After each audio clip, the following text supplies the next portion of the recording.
Hello everyone, welcome back to my channel learn and grow 26। Previous video में हमने करा था कि what are causative verbs. Causative verbs क्या होते हैं? कॉजेटिव वर्ब्स वो होते हैं जो हम खुद काम ना करके, डूइंग वर्ब्स क्या होते हैं? Doing words. जो डूइंग वर्ड्स होते हैं कि कोई एक्शन कर रहा है, वॉक कर रहा है, रनिंग और स्पीकिंग और लाफिंग और सिंगिंग, वो सब क्या होते हैं? हमारे वर्ब्स कहलाते हैं। तो जो वर्ड्स वो खुद काम ना करें कि मैंने टीवी सही कराया, फ्रिज सही कराया, तो ये सब सेंटेंसेस क्या होते हैं? ये हमने अपना काम किसी और से कराया तो उसे कहते हैं हम कॉजेटिव वर्ब्स, जो अपना काम खुद ना करके किसी और से कराए। उसमें मैं 2 बात बताना आपको भूल गई थी कि जब हम मेक यूज़ करते हैं तो हम मेक को हम एक्टिव वॉइस में यूज़ करते हैं, और हैव को हम और गेट को हम पैसिव वॉइस में यूज़ करते हैं। और गेट यूज़ करते हैं रिक्वेस्ट के लिए। किसके लिए यूज़ करते हैं? हम किसी से रिक्वेस्ट करने के लिए गेट। और मेक और हैव यूज़ करते हैं हम कंपल्शन के लिए। कंपल्शन मीन्स कि किसी पर कि इस काम को तुम्हें करना ही है, ये ड्यूटी है, ये तुम्हारा और कंपल्शन है कि तुम्हें ये काम करना है ज़रूर। तो उसमें क्या करते हैं हम? या क्या था या उसके द्वारा किया गया था, तो वो क्या काम होता है उसे क्या कहते हैं हम? उसमें क्या यूज़ करते हैं हम? मेक। और रिक्वेस्ट के लिए हम यूज़ करते हैं गेट। और गेट यूज़ करते हैं हम एक्टिव वॉइस। मेक यूज़ करते हैं हम एक्टिव वॉइस में, सॉरी। और गेट और हैव यूज़ करते हैं हम पैसिव वॉइस में। तो अब करते हैं हम नया चैप्टर। उसमें मैंने प्रीवियस वीडियो में आपसे कहा था कि हम रिवाइज करेंगे प्रेजेंट कंटिन्यूअस टेंस को। Present continuous, simple present tense तो होता है कि जो काम हम कर रहे हैं, और प्रेजेंट कंटिन्यूअस टेंस होता है कि जिसमें हम, अब उसमें देखते हैं हम कि सबसे पहले कि वर्ब कैसे एक्सप्रेस करते हैं हम प्रेजेंट कंटिन्यूअस टेंस में। उसके 3 एक्शन होते हैं। हम प्रेजेंट कंटिन्यूअस टेंस को 3 एक्शन के थ्रू अपनी को वर्ब को एक्सप्रेस करते हैं। कैसे? आइए जानिए, मेरे साथ देखते रहिए और बने रहिए और सब्सक्राइब कीजिए मेरे चैनल को, जिससे कि आपको आने वाली सभी नोटिफिकेशन मिलती रहे और आपको कुछ भी मिस ना हो। हम एक वीडियो में रिवाइज करेंगे और एक वीडियो में हम आगे का टॉपिक करेंगे। उसके बाद हम करेंगे वन वर्ड सब्स्टिट्यूशन। इसके बीच में हमने करा है अभी पॉजिटिव वर्ब और प्रेजेंट कंटिन्यूअस टेंस को फिर से रिवाइज करते हैं कि किन किन वर्ब में हम कहाँ कैसे प्रेजेंट कंटिन्यूअस टेंस को यूज करते हैं। देखते हैं प्रेजेंट कंटिन्यूअस को हम वर्ब को कैसे एक्सप्रेस करते हैं। फर्स्ट देखते हैं N action that is going on, जिसमें एक्शन चल रहा है इन द प्रेजेंट। जो हमारे प्रेजेंट में एक्शन चल रहा है उसमें क्या करते हैं हम? प्रेजेंट कंटिन्यूअस यूज करते हैं। ये जाहिर सी बात आपको पता होगा कि प्रेजेंट कंटिन्यूअस, कंटिन्यूअस क्या मीन्स? जो काम चल रहा है। प्रेजेंट का मतलब ये है जो अभी हमारा चल रहा है काम, उसे बोलते हैं प्रेजेंट। पास्ट जो हो चुका, फ्यूचर जो हम आगे करेंगे। तो जो काम हमारा चल रहा है उसमें हम कैसे एक्शन को यूज करते हैं, लेकिन अभी भी वो चल रहा है इन द प्रेजेंट में। तो कैसे? Just look at her, she is still sleeping, कि वो अभी भी सो रही है, वो काम उसका अभी भी चल रहा है। She is still sleeping. तो यहाँ पर क्या यूज करते हैं हम? Present continuous. ये तो एक सिंपल सेंटेंस हुआ कि जिसमें जो काम चल रहा है वो हम प्रेजेंट कंटिन्यूअस यूज करते हैं, लेकिन जो अभी भी स्टिल स्लीपिंग, कि अभी भी चल रहा है वो, उसमें भी हम प्रेजेंट कंटिन्यूअस यूज करते हैं। सेकंड देखते हैं an action which is temporary and may not be going on at the time of speaking. जो हमारे बोलते टाइम, जो अभी हम बोल रहे हैं उस टाइम पे वो काम हमारा चल नहीं रहा है, वो हो चुका हो हमारा। May not be going on, कि अब वो नहीं जारी नहीं है। टेम्परेरी मतलब सिर्फ थोड़ी देर पहले ही वो हमारा कंप्लीट हुआ। कैसे? एग्जाम्पल के थ्रू समझते हैं। I am reading a very interesting historical account, कि मैं पढ़ रहा हूँ हिस्टोरिकल अकाउंट। बहुत क्या है वो पढ़ रहा है, लेकिन अब नहीं हो रहा है, गोइंग ऑन नहीं है, हुआ था, वो काम चल रहा है मतलब। तो उसमें भी हम क्या करते हैं? प्रेजेंट कंटिन्यूअस यूज करते हो। और third, an action that is planned और arrange to take place in the near future. और जो हम एक्शन प्लान करते हैं और अरेंज करते हैं कि हम ये काम फ्यूचर में करेंगे, उसमें भी हम प्रेजेंट कंटिन्यूअस टेंस यूज करते हैं। कैसे? एग्जाम्पल के थ्रू और क्लियर करते हैं। I am living for Dubai this evening, कि मैं living for Dubai this evening. तो इसमें क्या है? प्रेजेंट कंटिन्यूअस, वो फ्यूचर में करेंगे इस इवनिंग, लेकिन उसे प्लान कर लिया है और अरेंज है वो उनका। और कुछ एग्जाम्पल के थ्रू समझते हैं। My parents are coming to watch my school play tomorrow, कि वो आ रहे हैं कल उसका प्ले देखने के लिए स्कूल में। Lots of dark clouds are gathering in the sky, कि बहुत सारे बादल इकट्ठा हो गए हैं, are gathering in the sky में। ये क्या है? ये भी स्टिल चल रहा है और ये हमारा फ्यूचर में होगा। और my mummy is preparing dinner for guest, वो क्या है? वो अभी चल रहा है, is preparing dinner for guest. Clear सब कुछ? और उसके बाद रिवाइज कीजिए, बहुत आसान है। हम 3 एक्शन में हमारा चलेगा। मैंने बहुत अच्छी तरह सेंटेंस के थ्रू आपके लिए लेकर आती हूँ, जिससे आपको आगे अगर कभी किसी सेंटेंस में ये आए, ये आपसे पूछ लिया जाए एग्जाम्स में कि इसमें बताइए कौन सा टेंस है, तो जो एक्शन हमारा चल रहा है उसमें भी हमारा प्रेजेंट कंटिन्यूअस होता है, जो टेम्परेरी अभी गोइंग हुआ होता है एट टाइम ऑफ स्पीकिंग लेकिन अब नहीं चल रहा होता, उसमें भी प्रेजेंट कंटिन्यूअस होता है, और एक्शन दैट इज प्लान्ड और arrange to take place in the near future, उसमें भी हमारा प्रेजेंट कंटिन्यूअस टेंस यूज करते हैं। उसके बाद करेंगे हम कि कुछ वर्ब में हम प्रेजेंट कंटिन्यूअस टेंस में आईएनजी इंग नहीं लगाते हैं।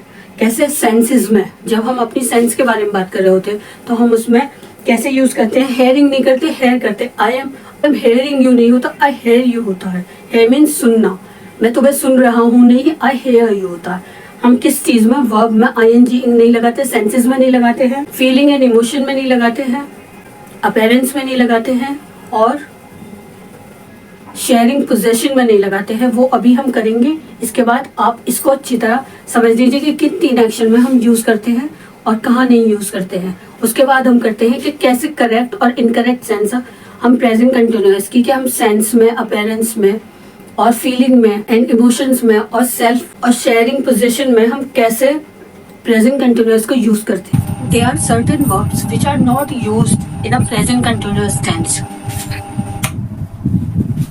There are certain verbs which are not used in a present continuous tense. मैंने आपको बताया था ना कि कुछ verbs होती हैं जिन्हें हम प्रेजेंट कंटिन्यूअस में कैसे करेक्ट और इनकरेक्ट वे में फॉर्म में यूज करते हैं। तो अब हम वो करते हैं कि कैसे हम प्रेजेंट कंटिन्यूअस टेंस में सेंसेस को, फीलिंग एंड इमोशंस को, अपीयरेंस को और शेयरिंग पोजेशन को हम कैसे इनकरेक्ट और करेक्ट फॉर्म में यूज करते हैं। देखते हैं कैसे हम टेंसेस को सेंसेस में कैसे करेक्ट और इनकरेक्ट वे में यूज करते हैं। हम अपने डेली कन्वर्सेशन में क्या करते हैं? हम कभी कभी इन चीजों को गलत बोल जाते हैं, इनकरेक्ट फॉर्म में यूज करते हैं। कैसे? देखते हैं हम सेंसेस को, वर्ब है ये सब, कैसे हेयर, सी, स्मेल, टेस्ट, ये क्या होती है? हमारी सेंसेस होती है। द 5 सेंसेस क्या होती है? सुनना, देखना, स्मेल करना और टेस्ट करना। ये क्या होती है? हमारी 4 सेंसेस होती है। यहाँ पे क्या 4 सेंसेस है? Hear, see, smell and test.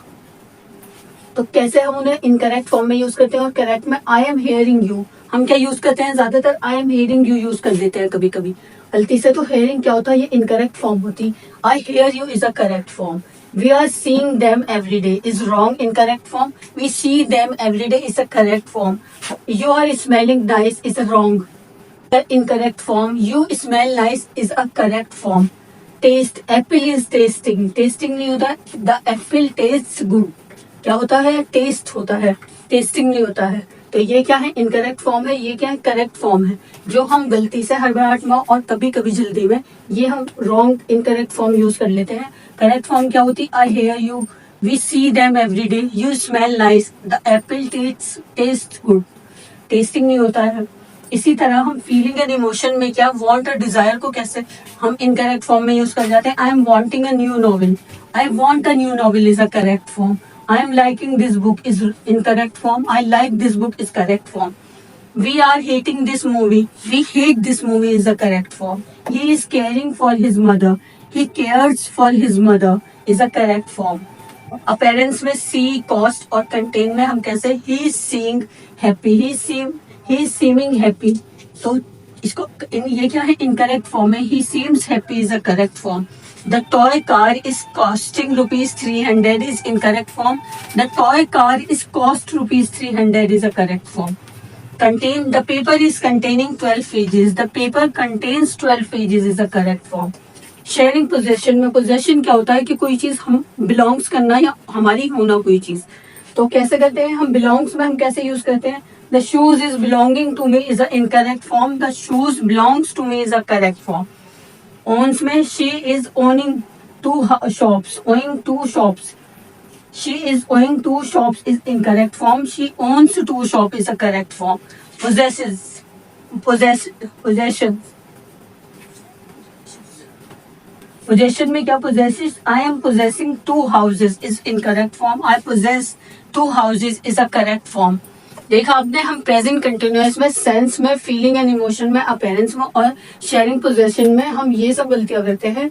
हम आईएनजी इंग नहीं लगाते हैं वर्ब में। हमेशा इन चीजों में आईएनजी इंग यूज नहीं होता प्रेजेंट कंटिन्यूअस में। उससे हम ये कुछ वर्ब्स हैं जो प्रेजेंट कंटिन्यूअस में भी अपनी उसी सेंस में यूज होते हैं जैसे वो हैं। हेयर, सी, स्मेल, टेस्ट सब ये उसी तरह यूज होंगे।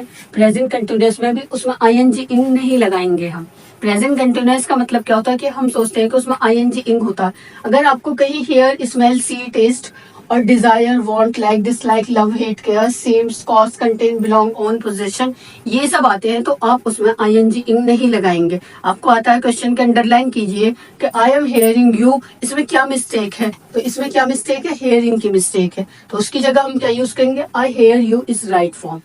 तो ये हमारे कॉम्पिटिटिव एग्जाम्स में आता है। इन सब चीजों को आप रिवाइज कीजिए। फिर से प्रेजेंट कंटिन्यूअस, उसके 3 हमने एक्शन करे हैं और उसके बाद ये कुछ वर्ब करे हैं जो अपनी फॉर्म में ही यूज होती हैं, जो which are not used in present continuous. There are certain verbs which are not used in a present continuous form. कैसे? वो अपनी फॉर्म में यूज होती है, प्रेजेंट कंटिन्यूअस में आईएनजी इंग में नहीं यूज होती है। रिवाइज कीजिए और बने रहिए और शेयर कीजिए अपने फ्रेंड के साथ, क्योंकि बेसिक क्लियर होना चाहिए। बेसिक ही सभी एग्जाम्स के लिए इंपॉर्टेंट होता है। पहले हमारा बेसिक क्लियर होगा, जो हम करते जाते हैं और भूलते जाते हैं। तो इसलिए बेसिक मेरे साथ रिवाइज कीजिए और बने रहिए और देखते रहिए और सब्सक्राइब कीजिए। अब हम करते हैं figure of speech. Figure of speech क्या होता है? मेरी अपकमिंग वीडियो में हम करेंगे फिगर ऑफ स्पीच।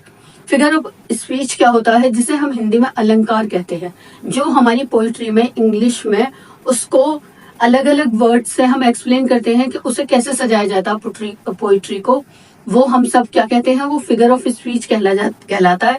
कि हम पोइट्री को अपनी को कैसे सजाते हैं। अलंकार का मतलब क्या होता है कि उसमें कहाँ खींचा जाता है सब, ये सब कहाँ हम फुल स्टॉप लगाएंगे, कहाँ पर हम उपमा अलंकार और अनुप्रास अलंकार के एक ही वर्ड्स को 2 बार रिपीट करते हैं, तो वो क्या कहलाता है? इंग्लिश में एलिट्रेशन कहलाता है। सिमिलीज, मेटाफर, पर्सोनिफिकेशन, वो सब अब अपनी आने वाली वीडियो में करेंगे। तो मेरे साथ बने रहिए और प्रेस द बेल आइकन, जिससे कि आपको सभी नोटिफिकेशन मिलती रहे, आपको कुछ छूटे नहीं। जो आपका बेसिक है, जो आपका कॉम्पिटिटिव एग्जाम्स के लिए इम्पोर्टेंट है, वो रिवाइज कीजिए मेरे साथ। Thank you for watching my videos.